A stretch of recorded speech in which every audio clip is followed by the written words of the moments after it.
அப்போ வந்து எனக்கு ரொம்ப கஷ்டமாக இருக்கும். என்னடா இவங்க நம்மளை வந்து ரொம்ப கஷ்டப்படுத்துகிறாங்களே. மற்ற பசங்களாம் வந்து ஜாலியாக இருக்கும்போது நம்ம மட்டும் டெய்லி ஒரு பக்கம் ஷூட்டிங்கு, இன்னொரு பக்கம் ஷூட்டிங்கு,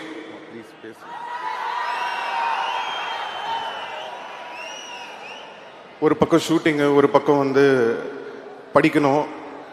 ரொம்ப கஷ்டப்பட்டிருக்கேன் சின்ன வயசில். அப்போல்லாம் நினைப்பேன், ஏன் நம்ம இவ்வளோ கஷ்டப்படுத்துகிறாங்க அப்படின்னு சொல்லிட்டு. ஆனால் இன்றைக்கி வந்து ஒரு 40 வருஷம் கழித்து கமல் சரோட நடிக்கிற ஒரு ஆப்பர்ச்சுனிட்டி வரும்போது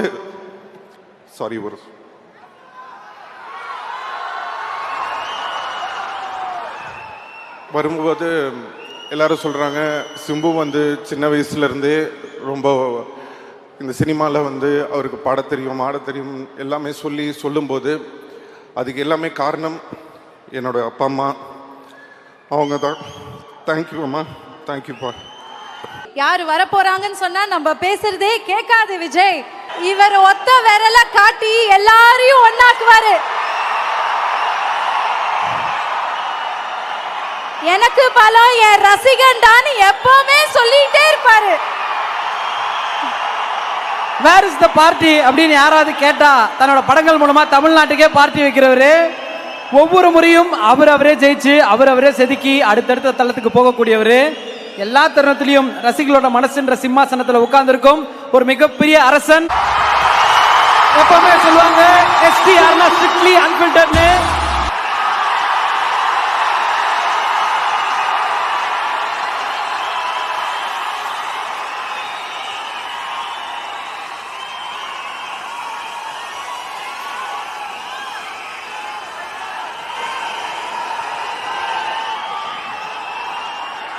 இறைவனுக்கு வணக்கம். தமிழுக்கும் தமிழ் மண்ணுக்கும் வணக்கம். இங்கே கூடியுள்ள பெரியோர்கள், தாய்மார்கள், என்னுடைய டீம் எல்லாருக்கும் வணக்கம். மற்றும் நான் இங்கே நிற்க காரணமாக இருக்கக்கூடிய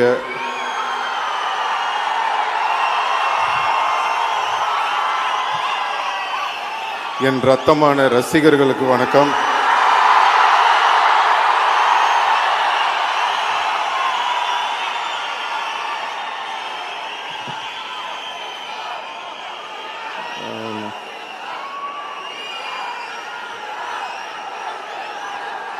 தேங்க்யூ. நன்றி.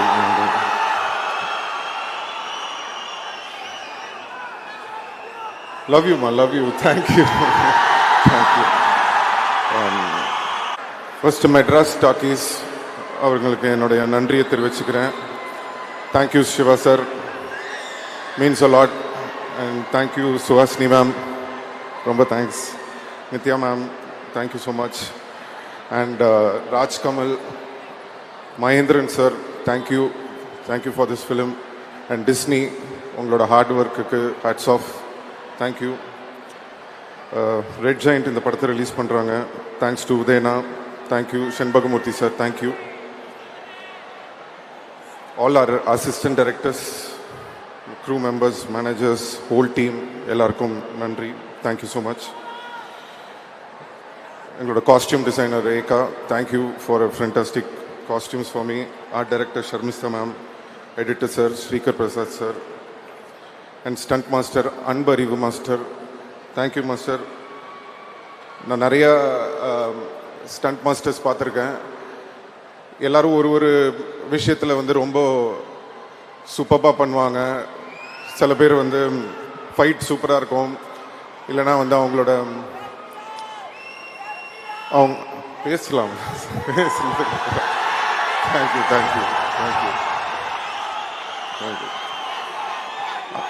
அந்த மாதிரி thank you.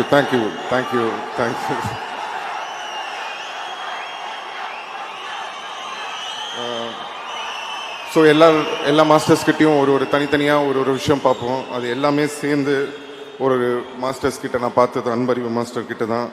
Thank you master. First time நான் உங்களோட ஒர்க் பண்ணுறேன். ரொம்ப நல்லா இருந்தது எக்ஸ்பீரியன்ஸ். எங்கள் DOP Ravi K sir, thank you so much sir. என்னை மட்டும் அழகாக காட்டல, எல்லாரையுமே அழகாக காட்டியிருக்கீங்க. படம் ரொம்ப இன்டர்நேஷ்னலாக இருக்குன்னு எல்லாரும் சொல்கிறாங்க. அண்ட் உங்களோட மேனிஃபெஸ்டேஷன் நினைக்கிறேன், நான் இந்த படம் நடிக்கணும்னு நீங்கள் சொல்லிகிட்டே இருந்தீங்க. So finally that has happen. And thanks to all my costars, Saniya Vaiyapuri அண்ணன், அலி ஃபசல், சின்னி ஜெயந்த்னன், வடிவுக்கர் சிம்மா, Sanjana, and Arun Chidambaram is a young, ஒரு புது டேலண்ட், என் கூட சேர்ந்து நடிச்சிருக்காரு. ரொம்ப அருமையாக பண்ணீங்க. So I wish him all the very best. Bucks அவரோட ஃபஸ்ட் டைம் ஒர்க் பண்ணுறேன், ரொம்ப நல்லா இருந்தது. Thank you. Joju George, thank you sir. எனக்கு உங்களை ரொம்ப பிடிக்கும். உங்களோட பர்ஃபார்மன்ஸ், உங்களுக்கு இருக்கிற அந்த ஸ்க்ரீன் ப்ரெசன்ஸ் பார்க்கும்போது ரொம்ப பொறாமையாக இருக்கும். உங்களோட ஒர்க் பண்ணது ரொம்ப சந்தோஷம். ரொம்ப நல்லா பண்ணியிருக்கீங்க இந்த படத்தில். Thank you sir, all the best. And Aishwarya Lakshmi, அவங்களோட எனக்கு கம்மி தான் அவங்க. Thank you. Nassar sir, means a lot sir. நம்ம நிறைய படம் பண்ணியிருக்கோம் இதுக்கு முன்னாடி, பட் இந்த படத்தில் ஒர்க் பண்ணது ரொம்ப ஸ்பெஷல். என் கூட வந்து பையன் மாதிரி என்னை பார்த்துக்கிட்டீங்க, ரொம்ப அன்பாக இருந்தீங்க. நீங்களும் கமல் சாரும் நடிக்கிறது, பேசுகிறது அதெல்லாம் பார்க்கும்போது ரொம்ப சந்தோஷமாக இருந்தது உங்களோட ஒர்க் பண்ண அந்த time. Thank you sir.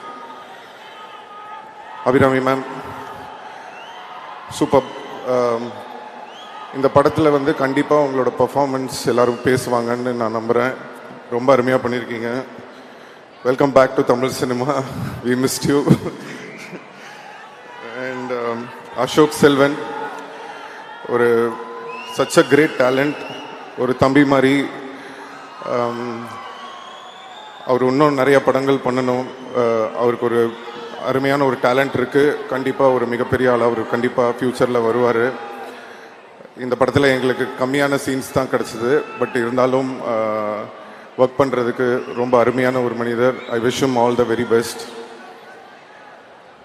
Trisha,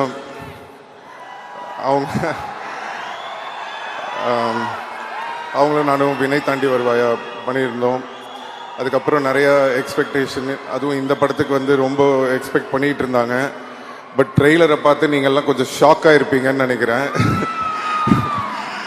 but இன்னும் வந்து நிறைய சர்ப்ரைஸ் இருக்குது அவங்க சொன்ன மாதிரி. ஸோ அதை பற்றி நாங்கள் இப்போ பேச முடியாது. படம் வந்ததுக்கப்புறமா நீங்கள் எல்லோரும் பார்ப்பீங்கன்னு நினைக்கிறேன். அண்ட் ரஹ்மான் சார் பற்றி பேசணுன்னா நிறைய பேசிகிட்டே இருக்கலாம். தேங்க்யூம்மா, கொஞ்சம் பேச விட. Love you. வரேன் உங்களுக்கு வரேன். Rahman sir, thank you sir. ஏன்னா சின்ன வயசுலேருந்து உங்களை ரொம்ப தொந்தரவு பண்ணியிருக்கேன், இப்போ வரைக்கும் பண்ணிகிட்ருக்கேன்னு நினைக்கிறேன். ரஹ்மான் சாரோட எனக்கு நிறைய ட்ராவல் இருந்திருக்கு. பட் ரொம்ப ஒரு இம்பார்ட்டண்ட்டான ஒரு மொமெண்ட் எதுனா, ஒரு டைமில் இந்த பீப் சாங்குன்னு ஒரு சாங் வந்தப்போ ரொம்ப அந்த டைமில் வந்து ரொம்ப கஷ்டமான ஒரு டைம், உங்கள் எல்லாருக்குமே தெரியும். அப்படி இருக்கிற ஒரு டைமில் வந்து எனக்காக வந்து அந்த டீசருக்கு வந்து ஒரு டைலாக்ல இருந்தது ஒரு டீசரு. பட் சார் வந்து ஊருக்கு போகாமல் இருந்து, இல்லை நம்ம எதா பண்ணணும் அப்படின்னு சொல்லி அவர் போட்டு ஒரு டீசரை ரெடி பண்ணி ரிலீஸ் பண்ண சாங் தான் தள்ளி போகாதே. ஸோ அதை என்றைக்குமே மறக்க மாட்டேன். எனக்காக நிறையா செஞ்சுருக்கீங்க sir. Thank you so much. And first time எங்கள் அப்பா படத்துக்கு அப்புறம் நான் வந்து வெளியில் வந்து ஒரு படத்தில் பாட்டு பாடினேன்னா எனக்கு ஃபஸ்ட்டு சான்ஸ் கொடுத்தது ரஹ்மான் சார் தான். ஸோ அது ஏன் நான் இன்றைக்கி சொல்கிறேன்னா, அவர் என்ன நினச்சி எனக்கு கொடுத்தாருன்னு தெரில. இது வரைக்கும் தமிழ், தெலுங்கு, மலையாளம், கன்னடா தெரியல, ஹிந்தி வரைக்கும் பாடியிருக்கேன். கிட்டத்தட்ட 150 சாங் பாடியிருக்கேன் சார் உங்களால். Thank you so much sir.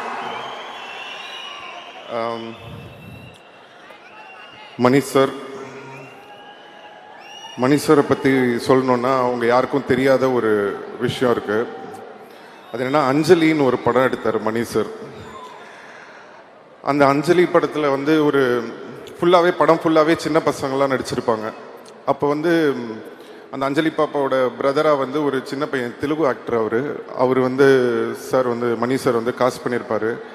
அப்போ நான் அந்த படம் பார்த்துட்டு ஓன்னு அழுவ ஆரம்பிச்சிட்டேன். வீட்டில் எங்கள் அப்பா கிட்ட, ஏன் என்னை மணி சார் இந்த படத்துக்கு கூப்பிடல, நானும் இதே வயசு தானே, நான் இங்கே தானே நடிச்சிட்ருக்கேன், ஏன் அவர் என்னை கூப்பிடல அப்படின்னு சொன்னேன். இல்லைப்பா, அது படத்துக்கு ஏற்ற மாதிரி இருந்திருக்கும், மேபி வேறு ஏதாவது ரீசன் இருந்திருக்கும் அப்படின்னு சொல்லி நான் சின்ன பையன்றதுனால என்னை ஆறுதல் படுத்தினாங்க. அப்போ நான் நினச்சேன், சரி இவர் நம்மளை கூப்பிடவே மாட்டார் போல் இருக்கு, இவருக்கும் நம்மளுக்கும் செட்டே ஆகாது அப்படின்னு நினச்சிட்டு இருந்தேன். ஏன்னா நான் வளர்ந்ததுக்கப்புறம் நடித்த படங்கள்லாம் உங்களுக்கு தெரியும், எல்லாம் மசாலா படம் தான் நம்ம பண்ணது பூராவே.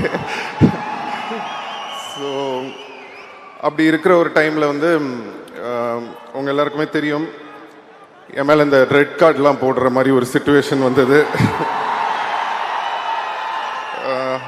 அந்த ஒரு டைமில் வந்து நிறைய ப்ரொடியூசர்ஸ் எல்லாருமே பயந்தாங்க, இவரை வச்சு படம் பண்ணணுமா, எதுக்கு, தேவையா, ஏதாவது பிரச்சனை வந்துட போகுது அப்படின்னு. அந்த நேரத்தில் படம் இல்லை, டைரக்டர்ஸ் யாருமே என்கிட்ட வரல. அப்போது ஒரு ஃபோன் கால் வருது மெட்ராஸ் டாக்கீஸ்லேருந்து, இந்த மாதிரி மணி சார் உங்களை மீட் பண்ணணுன்னு சொல்கிறாரு அப்படின்னு. எனக்கு வந்து உண்மையிலேயே மணி சார் தான் கூப்பிடுறாங்களா, இல்லை இவங்க ஏதாவது நம்மளை கூப்பிட்டு காமெடி பண்ணுறாங்களா அப்படின்னு சொல்லிட்டு எனக்கு ஒரு சின்ன டவுட்டாகவே இருந்தது. போனதுக்கப்புறம் மணி சாரை பார்த்துட்டு சார்கிட்ட கேட்டேன், சார் உண்மையிலேயே நீங்கள் தான் கூப்பிட்டீங்களா இல்லை இவங்களாம் என்னை கூப்பிட்டுட்டாங்களான்னு. இல்லை நான் தான் கூப்பிட்டேன்னு சொன்னார். எனக்கு என்னென்னா, அந்த நேரத்தில் யாருமே என்னை வச்சு படம் பண்ணுறதுக்கு எல்லாருமே பயப்படும் போது, பயப்படாமல் தைரியமாக இந்த பையனை நம்பி நம்ம இந்த படத்தில் எடுக்கலான்னு ஒரு நம்பிக்கை வச்சு என்னை கூப்பிட்டீங்களா சார், என்றைக்கும் மறக்க மாட்டேன் Mani sir. Thank you so much sir. Chekka Chivantha Vaanam மட்டும் இல்லை, எல்லா படமும் ஃபர்ஸ்ட் மணி சார் வந்து என்னை கூப்பிட்டு கதை சொல்லியிருக்காரு. பொன்னியின் செல்வனுக்கும் கூப்பிட்டாரு, ஒரு சில விஷயங்களால் என்னால் பண்ண முடியல. அதுக்கப்புறம் தக் லைஃப்லேயும் கூப்பிட்டு ஃபஸ்ட்டு மணி சார் கூப்பிட்டாரு. அப்போவும் என்னால் ஒரு கெட்டப் ப்ராப்ளம் இருந்ததுனால பண்ண முடியாமல் இருந்தது. பட் அகெயின் திரும்பவும் அந்த ஆப்பர்ச்சுனிட்டி வந்தது. அதுவும் சாதாரணமாக வரல, கமல் சாரோட சேர்ந்து இவ்வளோ பெரிய படத்தில் இந்த ஆப்பர்ச்சுனிட்டி வந்தது. ஸோ இறைவனுக்கு நன்றி தெரிவிச்சுக்கிறேன். அண்ட் மணி சார் வந்து எனக்கு ரொம்ப ஸ்பெஷல், என்னோடய காட்ஃபாதர் மட்டும் இல்லை, எனக்கு ஒரு குரு மாதிரி.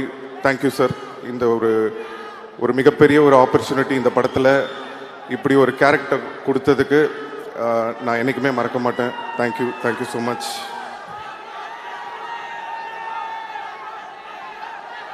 தேங்க்யூம்மா. பேசுகிறேன் அப்படி.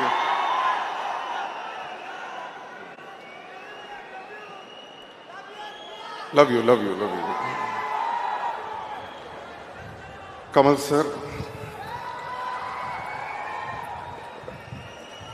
சார் பற்றி பேசணுன்னா நிறையா பேசிகிட்டே இருக்கலாம்.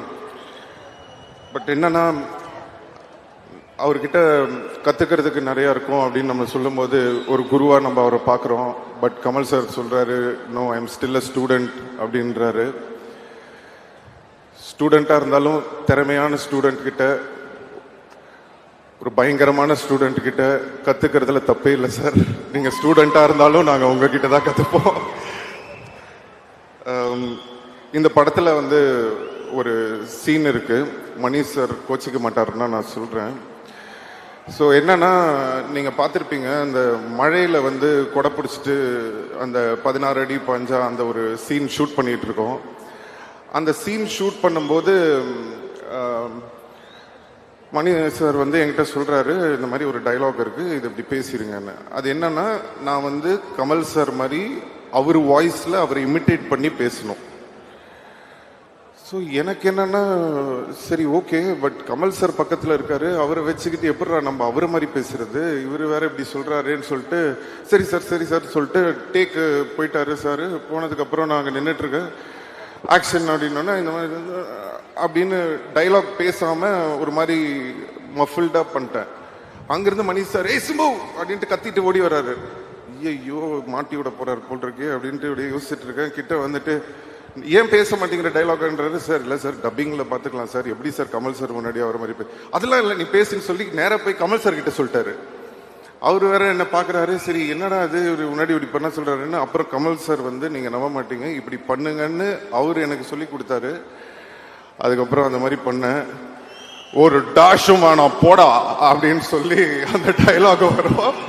ஸோ அதை நீங்கள் படத்தில் பார்க்கும்போது ரொம்ப என்ஜாய் பண்ணுவீங்கன்னு நினைக்கிறேன். அண்ட் இன்னொரு ஷாட் நீங்கள் பார்த்துருப்பீங்க ட்ரெய்லரில், கமல் சாரோட கழுத்தை நான் பிடிச்சிட்டு இருக்கிற மாதிரி, இந்த பக்கம் கமல் சார் என்னோட கழுத்தை பிடிச்சிட்டு இருக்கிற மாதிரி ஒரு ஷாட்டு. நம்மளுக்கு சாதாரணமாகவே சாரோட நடிக்கணும்னா ஒரு சின்ன டென்ஷன் இருக்கும். இதில் இந்த மாதிரி வேற ஒரு ஷாட் வச்சிட்டாரு மணி சார். ஸோ என்னடா பண்ணுறதுன்னு ஒன்றுமே புரியல. சரி ஓகே பண்ணி தான் ஆகணும் அப்படின்னு சொல்லிட்டு நின்றுட்டுருக்கேன். இப்போ ஃபர்ஸ்ட் டேக் ரெடி ஆகிடுச்சு ஷாட்டுக்கு. கமல் சார் கிட்ட சார் இந்த மாதிரி இப்படி பிடிப்பேன் ஓகே தானே சார்னா அவர் அதெல்லாம் ஒன்றும் பிரச்சனை இல்லை அப்படின்ட்டாரு. சரி ஓகே ரெடி அப்படின்னு சொல்லிட்டு ஆக்ஷன் அப்படின்ட்டாரு. நான் அப்படி டக்குன்னு அப்படி பிடிக்கிறேன். பிடிக்கும்போது நான் சரி அந்த ஆக்ஷன் அப்படி பண்ணிட்டு லைட்டாக அப்படி வச்சுக்கலான்னு சொல்லிட்டு அப்படி ஆக்டிங் பண்ணி அப்படி நடிக்கிறேன். உடனே Mani sir cut cut cut cut கட்ன்றார். ஐயோ என்னடா அது திருப்பி பிரச்சனை பண்ண போல இருக்கு அப்படின்னு சொல்லிட்டு கிட்ட வந்தார். மணி சார் சொல்கிறாரு, Simbu you not holding him properly man, hold him அப்படின்றாரு. சார் நீங்கள் ஜாலியாக சொல்லிட்டு போயிடுறீங்க சார், எப்படி சார் கமல் சார் கருத்தை பிடிச்சி அமுக்கிறது, விளையாடுறீங்களா சார்? இல்லை அது ஸ்க்ரீனில் நல்லா தெரியுது, so you have to do it அப்படின்ட்டாரு. சரி இவர் விடமாட்டார் போல் இருக்கு அப்படின்னு சொல்லிட்டு சரி ஓகே ரெண்டாவது டேக் வரும்போது திருப்பி டக்குன்னு அப்படி பிடிக்கிறேன். இப்போ என்னன்னா கொஞ்சம் எக்ஸ்ட்ராவாக ஒரு பவர் கொடுத்து அப்படி லைட்டாக அப்படி பிடிச்சி ஃபேஸ்லலாம் இப்படி கொஞ்சம்லாம் பண்ணுறேன் அப்படி எக்ஸ்ட்ரா. சரி பார்த்துட்டு விட்டுருவாரு அப்படின்னு சொல்லிட்டு அப்பவும் விட மாட்டேங்கிறாரு. கட் கட் கட் கட் கட்டுன்றாரு. என்னடா இது திருப்பி கட் கட் கட்டுன்றாரே என்ன நான் இதுன்னு சொல்லிட்டு ஒன்றுமே புரியல. சரி ஓகே இந்த வாட்டி எனக்கு தெரிஞ்சு போச்சு, இதுக்கு மேலே நம்ம வந்து கழுத்தை ஒழுங்காக பிடிக்கலன்னா இவர் நம்ம கழுத்தை பிடிச்சிருவாரு. ஸோ அதனால இந்த டேக்கை பிடிச்சிருவோன்னு சொல்லிட்டு கமல் சார் கிட்ட கூட சார் கொஞ்சம் அப்படி ஃபாஸ்ட்டாக பிடிப்பேன் சார், ஒன்றும் பிரச்சனை இல்லை சார் அப்படின்னா கமல் சார் பரவாயில்ல நீங்கள் பண்ணுங்க அப்படின்ட்டாரு. இப்போது சரி ஓகே ரெடி ஆக்ஷன் அப்படின்ட்டாரு. டப்புன்னு பிடிச்சி அப்படிலாம் பண்ணி அப்படி கை அப்படி பிடிச்சிட்டு இருக்கேன். இப்போ என்னன்னா திடீர்னு கமல் சார் பயங்கரமாக ரியாக்ஷன் கொடுக்குறாரு. என்னடா இது, ஒருவேளை நம்ம உண்மையிலே அமுக்கிட்டோமா அதனால தான் சார் இப்படி ரியாக்ட் பண்றாரா இல்லை உண்மையிலே பர்ஃபார்மன்ஸ் தான் பண்றாரான்னு எனக்கு புரியல. அவர் ஒன்னே இப்படி ஏதோ ஒன்று பண்றாரு. எனக்கா ஐயோ இப்போ விட்டோம்னா மணி சார் திருப்பி ஒன் மோர் கேட்பாரு, உண்மையிலே அமுக்கணும்னா கமல் சார் கோச்சிப்பாரு. என்னடா பண்றதுன்னு 1 செகண்ட் ஒண்ணுமே புரியல. அதுக்கப்புறம் அப்படியே கொஞ்சம் லைட்டா அப்படி இது பண்ணி முடிச்சதுக்கப்புறமா அந்த சீன் ரொம்ப நல்லா வந்தது. சாரி கமல் சார், கொஞ்சம் உங்களை அப்படி பிடிச்சிட்டு நினைக்கிறேன், மன்னிச்சிருங்க. எல்லா காரணமும் மணி சார் தான். So love you. And Kamal சாரோட ஒர்க் பண்ண இந்த ஜேர்னி ஒரு அருமையான ஜேர்னி, நிறைய கற்றுக்க முடிஞ்சது. பொதுவாக வந்து நான் படங்கள் ஷூட்டிங் போகும்போது புது ஆக்டர்ஸ் இல்லை புதுசான யாராவது வந்திருக்காங்க அப்படின்னா அவங்க வந்து நம்ம கூட டான்ஸ் ஆடும்போதோ இல்லை பெர்ஃபார்ம் பண்ணும்போதோ ஒரு விஷயம் சொல்லுவாங்க, உங்களோட பெர்ஃபார்ம் பண்ணும்போது கொஞ்சம் பயமாக இருக்குது அப்படின்ற மாதிரி, கொஞ்சம் நர்வஸாக இருக்குது அப்படின்ற மாதிரிலாம் சொல்லுவாங்க. அப்போ நான் நினைப்பேன் ஒரு வேளை சும்மா நம்மளுக்காக சொல்கிறாங்க போல் இருக்குது நர்வஸாக இருக்குது அப்படின்லாம். அப்படின்னு பார்த்தா ஃபர்ஸ்ட் டைம் நான் வந்து கமல் சாரோட போய் நடிக்கும்போது இத்தனை நாளாக அவங்க எல்லாம் என்ன சொன்னாங்கன்றது எனக்கு அப்போ தான் புரிஞ்சுது. அப்படியே நெஞ்செல்லாம் படப்படன்னு ஆயிடுச்சு. பட் அவர் அவ்வளோ அழகாக, அதெல்லாம் ஒன்றும் கவலைப்படாதீங்க, அதெல்லாம் தூக்கி ஓரம் வச்சுட்டு இந்த கேரக்டர் நீங்கள் சூப்பராக பெர்ஃபார்ம் பண்ணோம், உங்களுக்காக இவ்வளோ நல்ல ஒரு கேரக்டர் மணி சார் கொடுத்துருக்காரு, தைரியமாக பண்ணுங்கன்னு சொல்லி ஒரு தன்னம்பிக்கை கொடுத்தாரு. தன்னம்பிக்கை கொடுத்தது மட்டும் இல்லை, நீங்கள் ட்ரெய்லர் பார்த்துருப்பீங்க, அவருக்கு பக்கத்தில் ஈக்குவலாக நடிக்கக்கூடிய ஒரு ஆப்பர்ச்சுனிட்டியும் கொடுத்துருக்காரு. தேங்க்யூ கமல் சார், என்னைக்கு மறக்க மாட்டேன். Thank you so much. இந்த இடத்துல வந்து நான் ஒரு நன்றியை சொல்லணும்னு நினைக்கிறேன்.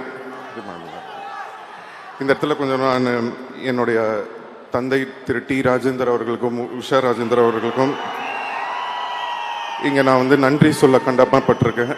ஏன் அப்படின்னா சின்ன வயசில் எல்லா பசங்களுக்கும் சாக்லேட் வாங்கி கொடுப்பாங்க, வெளில கூட்டு போவாங்க, படத்துக்கு கூட்டு போவாங்க, பீச்சுக்கு கூட்டு போவாங்க, விளையாட சொல்லுவாங்க, இல்லை படிக்க சொல்லுவாங்க. ஆனால் பிறந்ததுலேருந்து எனக்கு நடிக்க சொல்லி கொடுத்து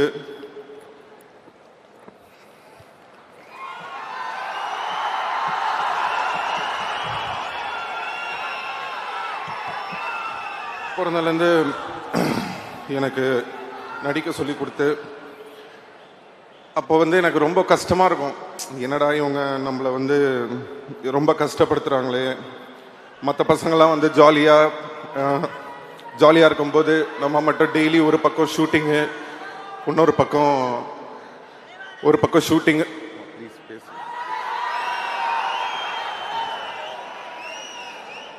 ஒரு பக்கம் ஷூட்டிங்கு, ஒரு பக்கம் வந்து படிக்கணும். ரொம்ப கஷ்டப்பட்டிருக்கேன் சின்ன வயசில். அப்போல்லாம் நினைப்பேன், ஏன் நம்ம இவ்வளோ கஷ்டப்படுத்துகிறாங்க அப்படின்னு சொல்லிட்டு. ஆனால் இன்றைக்கி வந்து ஒரு 40 வருஷம் கழித்து கமல் சரோட நடிக்கிற ஒரு ஆப்பர்ச்சுனிட்டி வரும்போது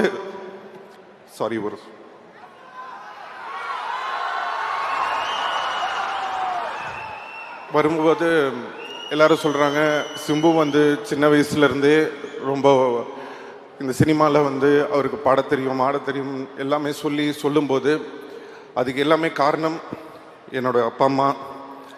அவங்க தான். தேங்க்யூ அம்மா, தேங்க்யூப்பா.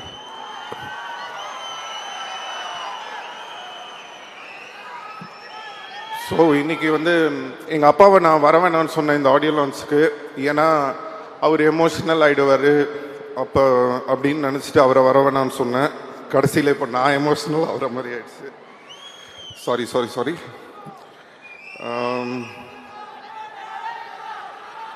So thank you Kamal sir. இந்த படத்தில் வந்து பார்த்தீங்கன்னா ஒரு டைலாக் இருக்குது, இனிமே இங்கே நான் தான் ரங்கராய சக்திவேல்னு.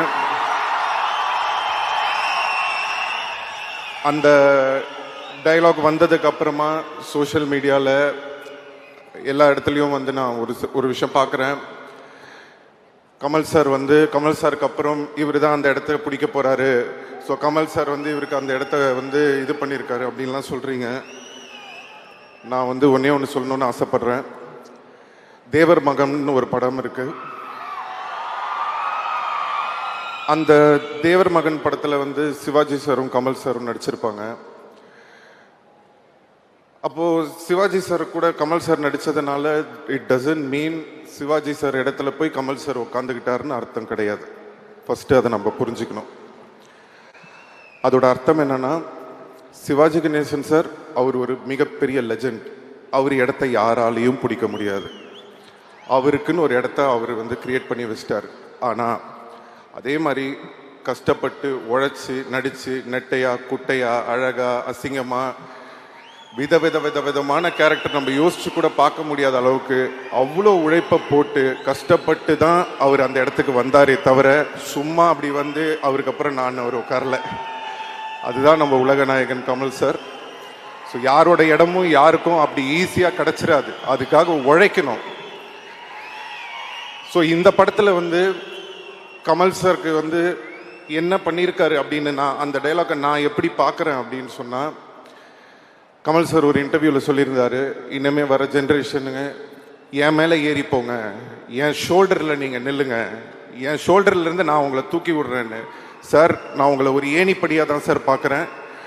அந்த ஏணியாக நீங்கள் இருந்து என்னை ஏறி போங்க அப்படின்ற மாதிரி தான் நான் அதை எடுத்துக்கிறேன். உங்கள் மேலே கால் வச்சு உங்களை மிதிச்சு போல சார், உங்களை மதித்து தான் சார் போகிறோம். இப்படி ஒரு பெருந்தன்மை அடுத்த தலைமுறை வரணும் அப்படின்ற அந்த பெருந்தன்மை நிறைய பேருக்கு வராது. we have a lot to learn from you sir. thank you so much sir. நான் இதை வந்து ஸ்டேஜுக்காக சொல்ல, கண்டிப்பாக இதை நான் என்றைக்குமே மறக்க மாட்டேன். அதே மாதிரி நீங்கள் எப்படி மணி சாரும் சரி நீங்களும் சரி இந்த ஒரு ஆப்பர்ச்சுனிட்டி கொடுத்து எனக்கு ஒரு இடம் கொடுத்துருக்கீங்க. உங்களோட பேரை வந்து காப்பாற்றுற மாதிரி நான் மேலும் மேலும் மேலும் உழைச்சு அதுக்கான ஒரு தகுதியான ஒரு பர்சனாக நான் ஃப்யூச்சரில் கண்டிப்பாக வருவேன்றத உங்களுக்கு நான் இன்னைக்கு சொல்லிக்கிறேன். Thank you sir, thank you. ரசிகர்கள்,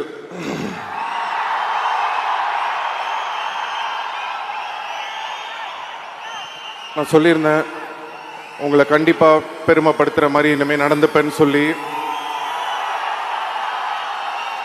அதுக்கான ஒரு ஆரம்பமாக தான் நான் இந்த படத்தை பார்க்குறேன். தக் life will be the beginning. So thank you so much. காலதாமதம் கொஞ்ச நாள் கொஞ்சம் டைம் ஆயிடுச்சு, கவலைப்படாதீங்க. இனிமே காலதாமதம் இல்லாமல் நடக்கணும்னு பார்த்துக்கிறேன்.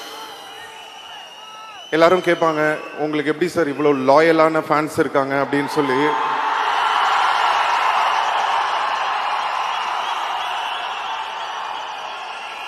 நான் சொல்லுவேன் என்னன்னா, ஒரு 10 பேர் இருக்கிற ஒரு இடத்துல யாராவது ஒரு சில 2 பேர் நல்லவங்க இருப்பாங்க.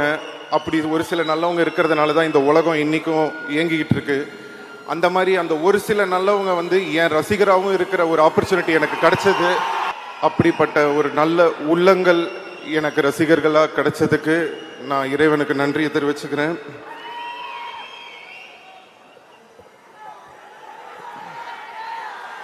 Thank you so much. அண்ட் தக் லைஃப் படத்தை பற்றி நான் பெருசாக பேச வேணான்னு நினைக்கிறேன். கண்டிப்பாக படம் பேசும். ஜூன் 5 ரிலீஸ் ஆகுது. உங்கள் எல்லாருடைய சப்போர்ட்டும் அன்பும் ஆதரவும் இருக்கும்னு நம்புகிறேன். Thank you so much. எல்லாருக்கும் வணக்கம்.